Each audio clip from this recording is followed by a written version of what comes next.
शादी से पहले कई लड़कियां एंजाइटी में रहती हैं। उनके मन में कई डाउट्स रहते हैं जिन्हें वो ओपनली शेयर भी नहीं कर पाती।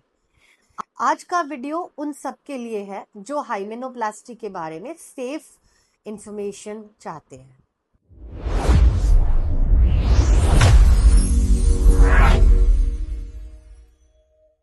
हाइमेन क्या होता है? हाइमेन एक पतली सी मेम्ब्रेन होती है जो वजाइनल ओपनिंग के पास होती है, और कुछ गर्ल्स में तो ये बर्थ के समय ही बहुत थिन होती है या कंजेनाइटली एब्सेंट भी हो सकती है। हाइमेन टेयर क्यों होता है? लोगों में मिथ है कि हाइमेन का टेयर यूजुअली इंटरकोर्स की वजह से ही होता है। ऐसा नहीं है। हाइमेन किसी भी तरह के एग्रेसिव स्पोर्ट्स, साइकिलिंग, डांसिंग या कभी कभी तो नेचुरली भी स्ट्रेच होके टेयर हो सकती है। हाइमेनोप्लास्टी क्या है? हाइमेनोप्लास्टी एक माइनर कॉस्मेटिक सर्जिकल प्रोसीजर है जिसमें जो हाइमेनल टिश्यू टेयर हो गया है उसको डॉक्टर्स स्टिच करते हैं या रिकंस्ट्रक्ट करते हैं। ये एक सिंपल डे केयर प्रोसीजर है। डे केयर प्रोसीजर का मतलब पेशेंट मॉर्निंग में एडमिट होता है एंड शाम को डिस्चार्ज भी हो जाता है। ये हार्डली 30 मिनट्स का प्रोसीजर है। कभी कभी इसमें 60 मिनट्स तक भी लग सकते हैं। ये प्रोसीजर लोकल एनेस्थीसिया या जनरल एनेस्थीसिया में किया जा सकता है। इस प्रोसीजर के बाद रिकवरी प्रोसेस यूजुअली काफी स्मूथ होता है। 4 to 6 वीक्स टाइम लगता है कंप्लीट हीलिंग के लिए। ऑपरेशन के बाद माइल्ड पेन, स्वेलिंग या स्पॉटिंग किसी भी पेशेंट को हो सकती है। जो डॉक्टर्स आपके प्रिकॉशंस आपको बताते हैं और हाइजीन का ध्यान रखना बहुत जरूरी है। ऑपरेशन के बाद 1.5 से 2 महीने हार्ड एक्सरसाइज, स्टेन्यूअस एक्सरसाइज या स्विमिंग या इंटरकोर्स जैसी चीजों से बचें।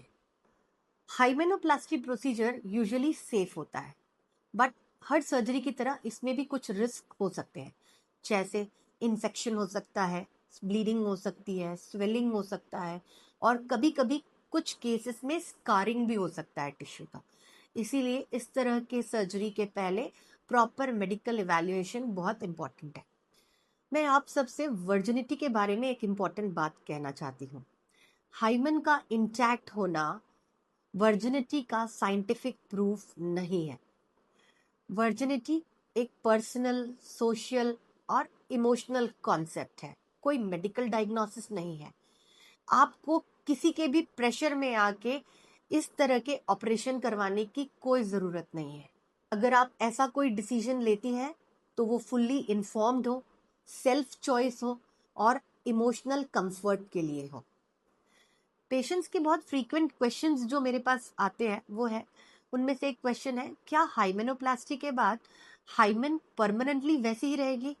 यस, रिपेयर तो होता है, बट फ्यूचर इंटरकोर्स से हाइमेन फिर टेयर हो सकती है।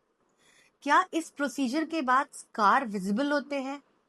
नो, इस प्रोसीजर के बाद स्कार आपको देखने को नहीं मिलेगा, क्योंकि जो भी सूचर्स हम यूज करते हैं वो बहुत ही अच्छे क्वालिटी के एब्जॉर्बेबल सूचर्स होते हैं। क्या ये प्रोसीजर पेनफुल होता है? नो, क्योंकि यह प्रोसीजर अंडर एनेस्थीसिया किया जाता है तो सर्जरी के दौरान ये बिल्कुल पेनलेस होता है। लेकिन हाँ, बाद में आपको थोड़ा बहुत माइल्ड डिस्कम्फर्ट हो सकता है जब एनेस्थीसिया का असर वेयर आउट हो जाता है। वुमेन हेल्थ टॉपिक्स पर ओपनली बात करना बहुत ज़रूरी है, ताकि आपको इससे रिलेटेड प्रॉब्लम्स के बारे में सही तरह का जवाब, सोल्यूशन अपने डॉक्टर से मिल सके। अगर आप हाइमेनोप्लास्टी या ऐसे ही किसी गायनेकोलॉजिकल कंसर्न को लेकर किसी डाउट में है तो अपने पास के डॉक्टर से मिलकर अपने डाउट्स को क्लियर करें।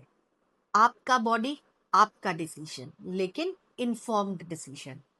ऐसे ही authentic women related health videos के लिए हमारे चैनल को सब्सक्राइब कीजिए। Thank you.